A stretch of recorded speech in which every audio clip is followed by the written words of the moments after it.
G'day ladies and gentlemen, welcome to Draw with Jazza. I'm Jazza. This is a character design session where live on Twitch I take the requests of people in the Twitch chat, I do a couple of different polls, and the result will be a interesting or unique or weird or cool character design. So for the first poll, I'm going to take ideas of genres and world settings. Okay, so I have two more polls. I won't check them yet, but the chat is currently voting on them. The first poll is on the character role and persona, and as you can see, the options are there, so there's quite a few different ones. And then we have a prop, and so this is the list of props that it might end up being.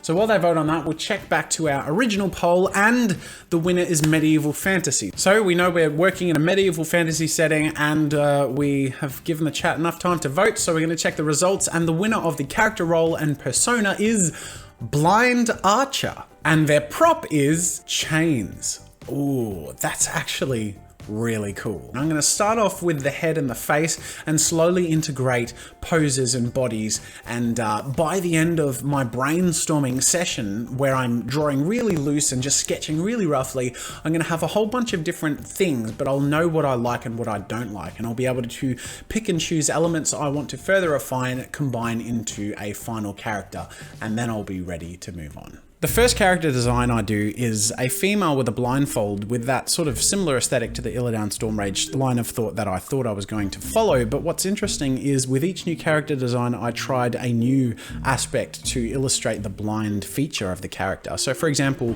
while I thought a double eye patch might look really silly, I tried it anyway, and in the end it actually looked kind of cool. So I continued on trying various things, things like burnt out eyes, eyes that are sewn shut, eyes that have been hollowed out from the inside, or eyes that are open and visible but completely smoky and sort of a translucent look. And in finding different combinations, you start to find things that work really well and things that you want to try more of, and you also identify things that don't work well. So for example, too much of a muzzle on the face was a bit too obnoxious, and also anything that makes the character look weak is something I wanted to stay away from. So even though the character is chained and blind, for some reason all of the stronger faces and poses and expressions and the combinations that make them look more powerful are much more appealing in a character design that we're working on. So now I'm ready to refine my design somewhat, now that I have a whole bunch of different things that I'm seeing are working and aren't working.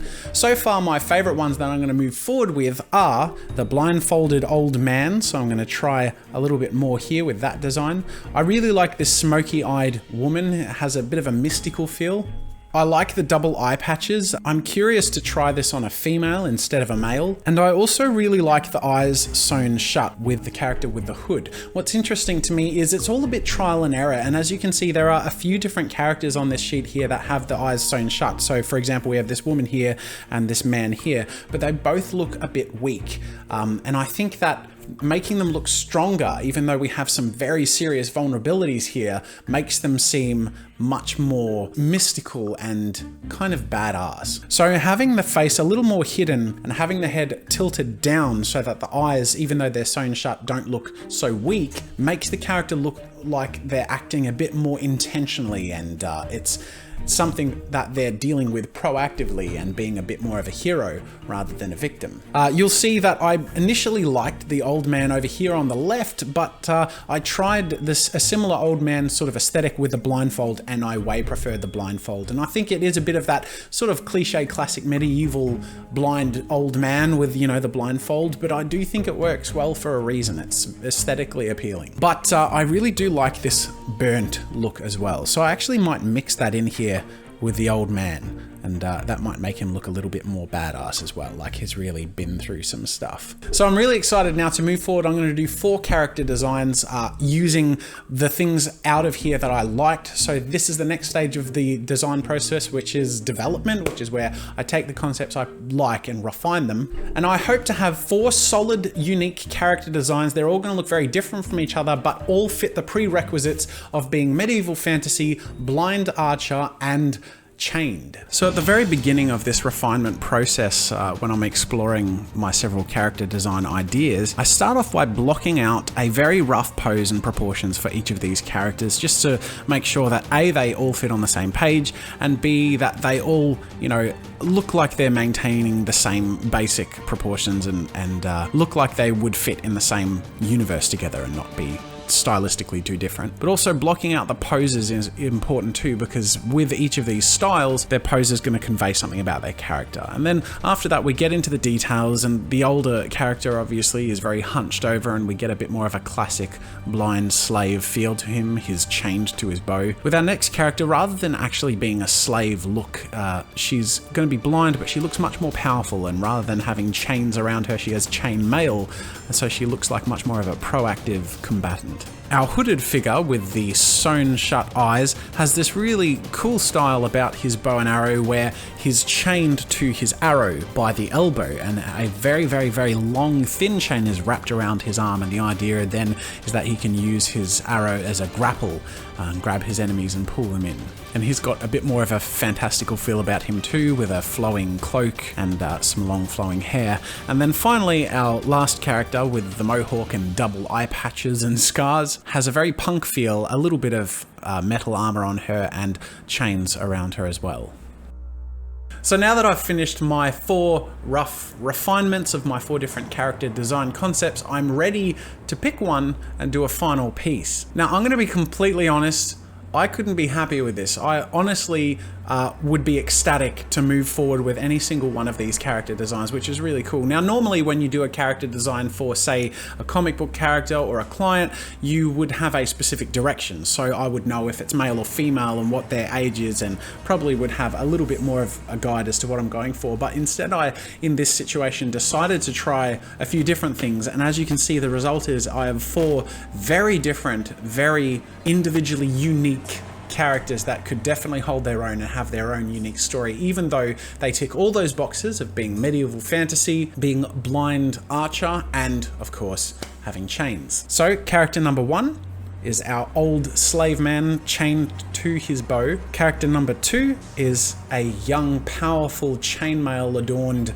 huntress with sort of blind eyes, obviously, but a bit more magical and mystical, and she looks much more powerful than our other characters. And character number 3 has his eyes sewn shut, is wearing a cloak and hood, and he has the chain wrapped around his arm and attached to the arrow, so he can use it as a bit of a grapple. And finally, character number 4 is a bit of a punk character. She looks almost like a captain. She has double eye patches, scars all over her face, and chains hooking her down. And I actually like the idea that her mohawk has a part to play in her character. Like, there's a reason why she has a mohawk. I was thinking it's cool in the idea that her mohawk would be, you know, catching the wind, so she knows where the wind is going for where her arrows will hit. Also, it's out of her ears, so she can hear her prey, because obviously she's blind. And it's not long or at the back or anything, so it can't be grabbed during combat. So, you know, it's nice to think of ways that these character design aspects can serve a purpose. So it's finally being put to the Twitch chat to vote on, and we'll see how it all goes. Votes are moving pretty fast, and there's a lot moving in the direction of number 3, hooded with arrow chain. So I'm going to be moving forward and doing a final character concept piece of my hooded blind character with eyes sewn shut, with cloak and mystical feel, who has an arrow chained to his arm that he can use as a grapple. And I'm pretty wrapped about this. I think it'll be really fun to do. So I'm going to move forward. I'm going to do a much more refined piece on a single piece of paper with very light sketching in the beginning, moving on to my inks, and then adding some color. I start off lightly blocking out the character's silhouette and proportions, slowly trying to get the pose to take shape. Careful to not add too much detail too early. So for example, I added in the head details a bit early without realizing that I actually positioned the head on the body a little awkwardly. So I actually had to erase and redo that. So to avoid that, it's better to rough out the whole thing very carefully in a light way without details. And then when you're ready after that, you can start to add in more of the details. After I refined some of the details, particularly around the head and the arms, then I was ready to move on to the inking. I did the inking in this piece with a 0.1 fine liner throughout, and occasionally added a little bit of line shading, but for the most part I kept it pretty clean, being careful to make sure to use straight clean lines for things like the arrow and the bowstring, and also drawing in the details of the chains. Because this is a concept piece, it doesn't have to be perfect, so the chains don't look exactly like chains, they're more like little circles, but that's okay because once color's in, you know, you get the basic idea anyway. After that, clean up the line work by erasing the construction lines, and then I'm ready to move on to color, starting off with my skin tones, which I plan on coming back to so I can add a bit of depth after I figure out how the rest of the character sort of looks.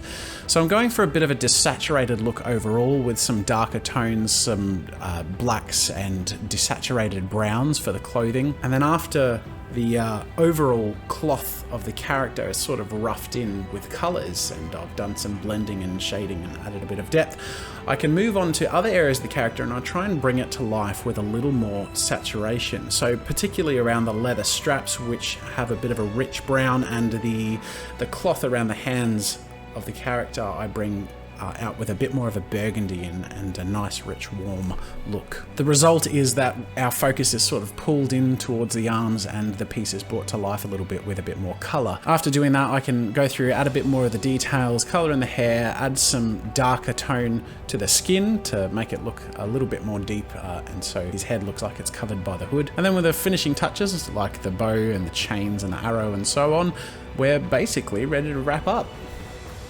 So given how seemingly random and unpredictable the original character design concept was, I am really happy how this turned out. So we have a character from medieval fantasy sort of world setting. He's blind, his eyes are sewn shut, and he has a chain which is attached to his arrow, which is a main part of his character's concept. As you can see, it's fairly rough with the coloring. It's just a concept piece, so really you can keep it pretty loose and you get the basic sort of gist done anyway. One thing I'm a bit annoyed about is some of the ink from one of the pens sort of flicked out. So I'm using my white pen here just to put on these little dots so they hide the random little spurts. So that's unfortunate. But while I have my white pen, I can use it for a few little techniques. So for example, the bowstring over these really dark areas is basically invisible. So I can actually take my ruler and add a very faint white line in the areas that the bowstring will be, like so. And this helps it appear that the bowstring is visible and some light is shining on it. A few other little things in here, it's all a bit muddy, so I'm taking my brush pen and I'm just adding some rich, thick lines just to differentiate between those areas, which will also help it look like some extra shading. Same with the cloak here, and doing so will also help hide some of the coloring mistakes where I've gone over the lines a little bit too much. Now, I don't want to overuse this brush pen. I've just used it to refine that really dark, muddy area there. But other than that, I want to keep my touch-ups really minimal and I don't want to overdo the piece. And in fact, I think I'm pretty happy with how this has turned out and I am ready to call this a finished artwork. So I'll just sign down here, little JB, there you go. That is my character design session. The resulting design is in front of you. I hope you enjoyed it. I hope you enjoyed this video. Make sure to join future character design streams, Let's Draws, and other fun stream stuff with the link on the screen and in the description to join my Twitch stream. Thank you so much for watching and joining, and until next time, ladies and gentlemen, I will see you later.